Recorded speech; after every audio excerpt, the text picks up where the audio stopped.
Hi children, നമസ്കാർ. അപ്പോൾ ഇന്ന് ഞാൻ വീരൻ ടെങ്കുവാളിൻ്റെ തോപ്പ് എന്ന ലെസനാണ് എടുക്കുന്നത്. അപ്പോൾ നമുക്ക് ലെസണിലോട്ട് പോകാം. അപ്പോൾ ആദ്യം ഞാൻ കവിയെക്കുറിച്ചാണ് പറയുന്നത്.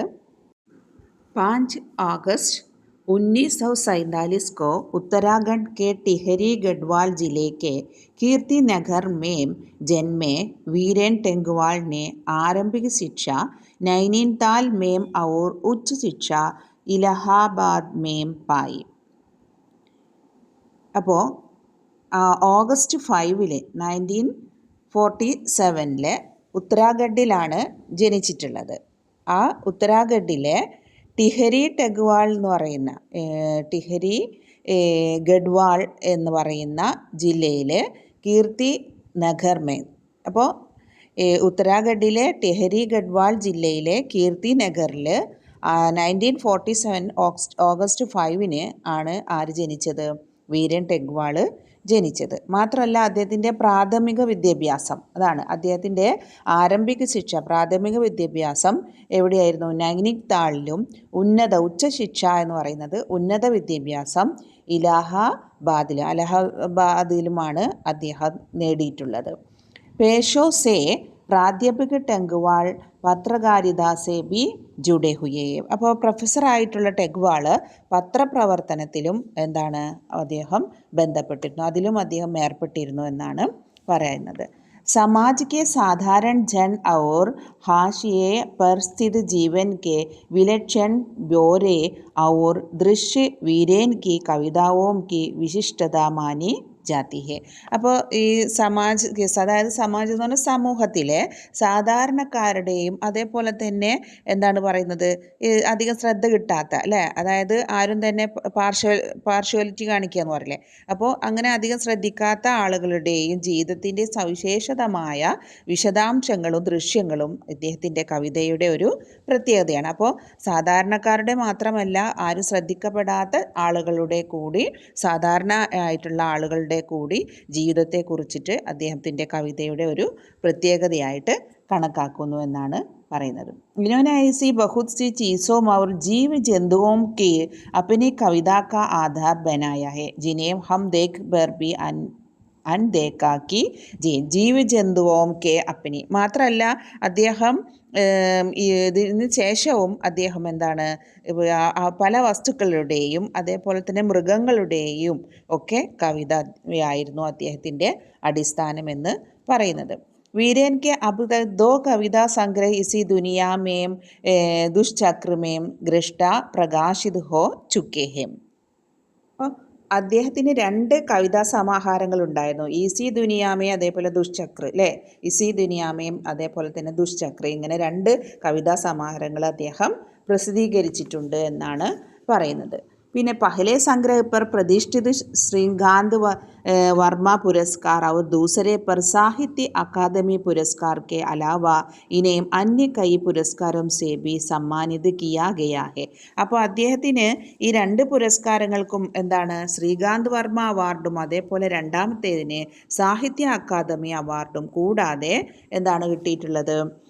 वीरेन टेंगवाल ने कई महत्वपूर्ण कवियों की अन्य भाषाओं में लिखी गई कविताओं का हिंदी में अनुवाद भी किया गया है. അദ്ദേഹം എന്ത് ചെയ്തിട്ടുണ്ട്? മറ്റു ഭാഷകളിൽ എഴുതിയിട്ടുള്ള നിരവധി കവിതകൾ, പലതരത്തിലുള്ള പ്രമുഖ കവിതകളും അതേപോലെ തന്നെ കവിതാ സമാഹാരങ്ങളെല്ലാം തന്നെ വീരൻ ടെഗ്വാൾ എന്ത് ചെയ്തിട്ടുണ്ട്?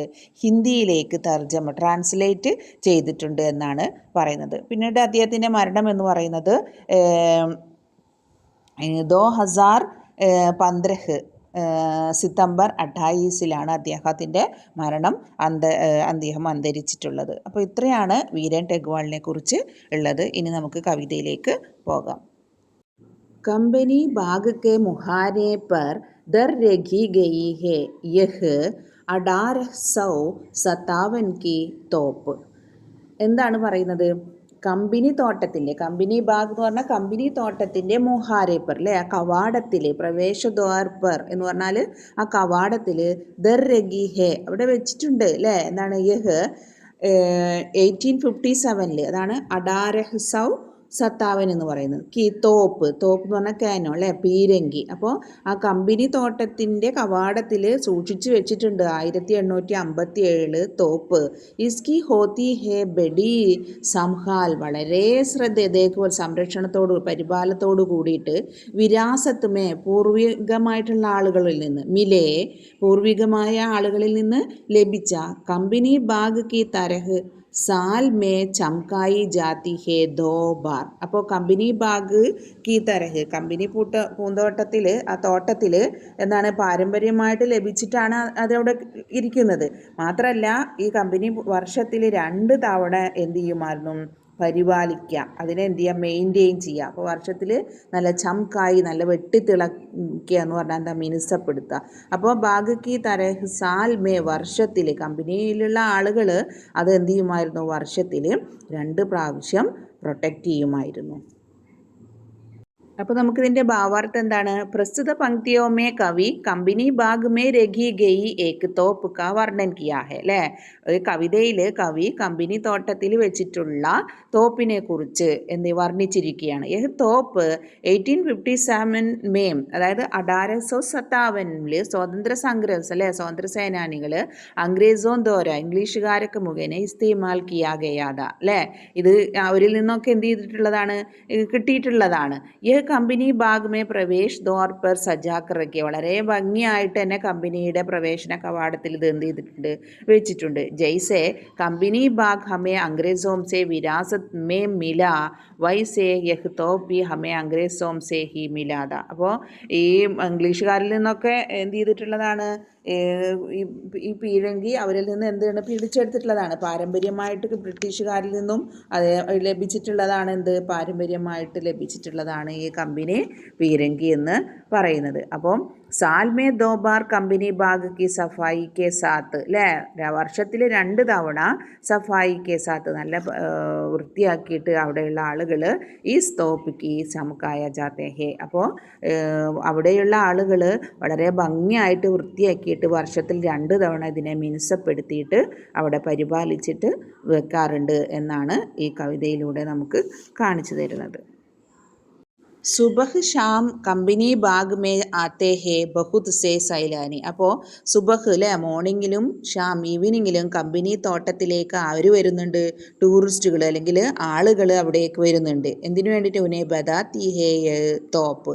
അപ്പോൾ അവരോട് ഈ തോപ്പ് പീരങ്കി പറയുന്നുണ്ട്, എന്താണ്, തോപ്പ് കി മേം ബഡി ജബർ ഉടാ ദിയേ ദേ, മേം നെ അച്ചേ അച്ചേ സുർമാവോം കോ ദജ്ജേ അപ്പനെ ജമാനെ മേം.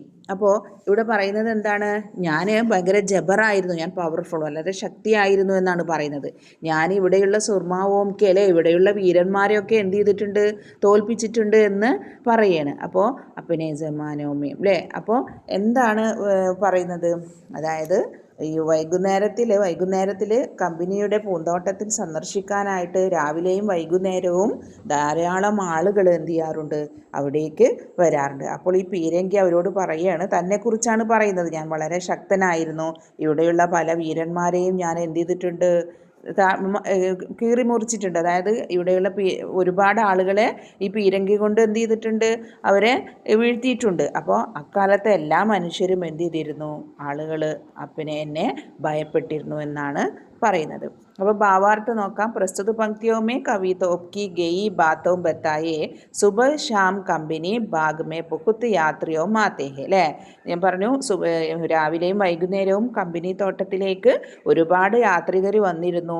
അപ്പോൾ ഒക്കെ ഈ തോപ്പ് അവരോട് പറയുന്നത് എന്താണ്, ഞാൻ ജമാനേമി ബഹുത്ത് തക്തവർ ദ, ഞാൻ ഭയങ്കര പവർഫുൾ ശക്തിശാലിയായിരുന്നു. ബഹുത്ത് വീരോം കുമാര, ഒരുപാട് വീരന്മാരെയാണ് ഞാൻ എന്ത് ചെയ്തിട്ടുള്ളത്, അവരുടെ മരണത്തിന് കാരണമായിട്ടുള്ളത് അല്ലേ. ഒരുപാട് ആളുകളുടെ കീറി മുറിച്ചിട്ടുള്ളതായിരുന്നു, ഞാൻ മരണത്തിന് കാരണമാക്കിയിട്ടുണ്ട്. ബഹുത്ത് അത്യാചാർ കിയാദല്ലേ, അതുകൊണ്ട് തന്നെ അത്യാചാരികളുടെ എല്ലാം ഞാൻ ഭയങ്കര, അവർ എന്നെ ഭയപ്പെട്ടിരുന്നു അല്ലെങ്കിൽ അത്യാചാരിയായിരുന്നു എന്നാണ് പറയുന്നത്. अब तो ബഹർഹാൽ ചോട്ടയിലെടുക്കും കി ഗുഡ് സവാരി സെ അഗർ യഹ് ഫാരിഗ് ഹോ. അതായത് ബഹർഹാൽ എന്ന് പറഞ്ഞാൽ ദുരവസ്ഥ എന്നാണ്, വളരെ മോശം അവസ്ഥയാണ്. ചോട്ടയിലെടുക്കുക എന്ന് പറഞ്ഞാൽ ചെറിയ കുട്ടികളുടെ ഗുഡ് സവാരി അല്ലേ, കുതിര സവാരി ആയിരിക്കുകയാണ് ഈ ഫാരിഗ്. അവർ ഫ്രീ ആയിട്ട് ഈ കുതിര സവാരി നടത്തുകയാണെന്നാണ് പറയുന്നത്. ചിടിയോം കി അക്സർ അല്ലേ, അതായത് പക്ഷികളൊക്കെ അങ്ങനെ സംസാരിക്കുകയും കലപില ശബ്ദം ഉണ്ടാക്കുകയും ഒക്കെ ചെയ്യുകയാണ്. അതേപോലെ തന്നെ വികൃതിയായിട്ടുള്ള ചിലത് എന്ത് ചെയ്യുന്നുണ്ട്, ആ കുരുവികളൊക്കെ, അതായത് ഗൗരയം എന്ന് പറഞ്ഞാൽ കുഞ്ഞു കുരുവികൾ, അപ്പോൾ അതിനെയാണ് അവരെയൊക്കെ എന്ത് ചെയ്യുന്നുണ്ട്, ഈ പീരങ്കിയുടെ ഉള്ളിലേക്ക് കയറുന്നുണ്ട്, പ്രവേശിക്കുന്നുണ്ട് എന്നൊക്കെയാണ് പറയുന്നത്. അപ്പോൾ നമുക്കൊന്ന് നോക്കാം. അതായത് അബ്തോ ബഹർഹാൽ, ഇപ്പോൾ പീരങ്കിയുടെ അവസ്ഥ എന്താണ്, വളരെ മോശമാണെന്ന് കവി പറയുന്നു. ചോട്ടയിലെടുക്കും കി ഗുഡ് സവാരീസെ, ചെറിയ കുട്ടികൾ അതിലിരുന്നിട്ട് എന്ത് ചെയ്യുന്നു, ഗുഡ് സവാരീസെ അഗർ യഹ് ഫാരിഗ് ഹോ തോ ഉസ്കെ ഊപ്പർ ബൈട്ട് കർ, അതായത് അതിൻ്റെ മുകളിൽ ഇരുന്നിട്ട് കുട്ടികൾ എന്ത് ചെയ്യാണ്, അവർ കുതിരസവാരി കളിക്കുകയാണ് ചെയ്യുന്നത്. പിന്നെന്താ പറയുന്നത്, ഉസ്കെ ഊപ്പർ, അതിൻ്റെ മുകളിൽ ഇരുന്നിട്ട് ചിടിയോം തോ അക്സർ അക്സർ കർത്തി ഹെ, അവർ പക്ഷികൾ എന്ത് ചെയ്യാണ്, ചെറിയ പക്ഷികളൊക്കെ പരസ്പരം സംസാരിക്കുക, അവർ എന്ത് ചെയ്യാണ്, അവർ സംഭാഷണം, അതായത് ശബ്ദിക്കുകയാണ്. ഗബ് ഷബ് കബി കബി ഷെയ്ത്താനി മേ, ഷെയ്ത്താനി എന്ന് പറഞ്ഞാൽ വികൃതിയെ, നോട്ടിയായിട്ടുള്ള ഇസ്കെ, അല്ലെങ്കിൽ വികൃതിയായിട്ടുള്ള ഇസ്കെ ബീത്തർ ബി ഗുസ് ജാത്തി, ഇതിൻ്റെ ഉള്ളിലേക്ക് ചില പക്ഷികൾ എന്ത് ചെയ്യാണ്, ചിലപ്പോൾ വികൃതിയായിട്ടുള്ള കുരുവികൾ പീരങ്കിക്കുള്ളിൽ പ്രവേശിക്കുന്നു.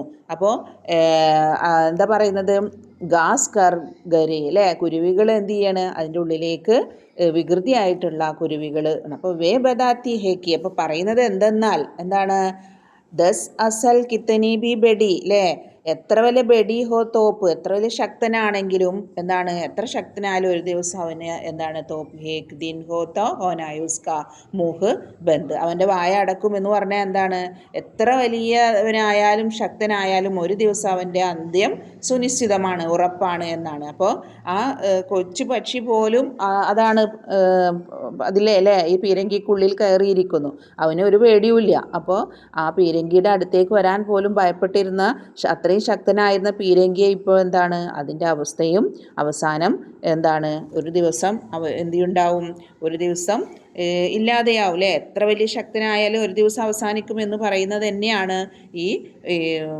ബ്രിട്ടീഷുകാരുടെയും രക്തസാക്ഷികളുടെയും ക്രൂരതകളെക്കുറിച്ചൊക്കെ നമുക്ക് ഓർമ്മിക്കുന്നുണ്ട്. അപ്പോൾ എന്താണ്, ഈ നമ്മൾ എത്ര ശക്തനായാലും ഒരു ദിവസം അവസാനിക്കുമെന്നത് തന്നെയാണ് ഈ കവിതയിലൂടെ നമുക്ക് മനസ്സിലാവുന്നത്. അപ്പോൾ എല്ലാവർക്കും കവിത നന്നായിട്ട് മനസ്സിലായിട്ടുണ്ടാവുമെന്ന് വിചാരിക്കുന്നു. എല്ലാവരും ഇതിൻ്റെ ഹിന്ദി എക്സ്പ്ലനേഷൻ കൂടെ നന്നായിട്ട് ശ്രദ്ധിച്ച് പഠിക്കാം. അതേപോലെ തന്നെ മിസ്സിൻ്റെ ചാനൽ ഒന്ന് സബ്സ്ക്രൈബ് ചെയ്യുക, നിങ്ങളുടെ കമൻറ്റും കൂടെ ഒന്ന് അറിയിക്കുക കേട്ടോ. Okay, thank